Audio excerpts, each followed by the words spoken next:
ভাই আমি কি একাই আছি নাকি যে এখনো পর্যন্ত একটা গিবলি আর্ট ফটো ফেসবুক ইনস্টাতে আপলোড করতে পারলাম না ভাই?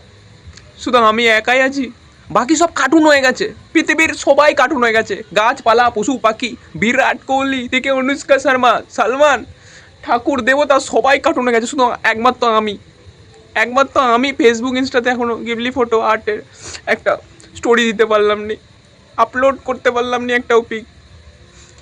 যার কাছে আছে চ্যাট জিপিটির প্রিমিয়াম ভাষা, সে তো এখন হাওয়ায় রকেটের মতো আকাশে উঠে যাচ্ছে, মাটিতে তার পা লাগছে না। আর যার কাছে নেই, সে শুধু ভাবছে কীভাবে করব।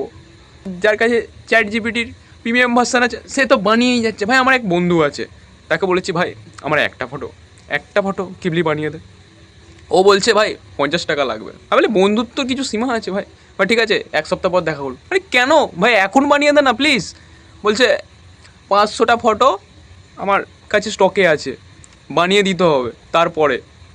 ভাই ভাই কী ট্রেন্ডিং টপিক চলছে ভাই, গিবলি আর্ট। আবার সবাইকে কার্টুন কার্টুন অ্যানিমে হতে চায়, কার্টুন হতে চায় ভাই।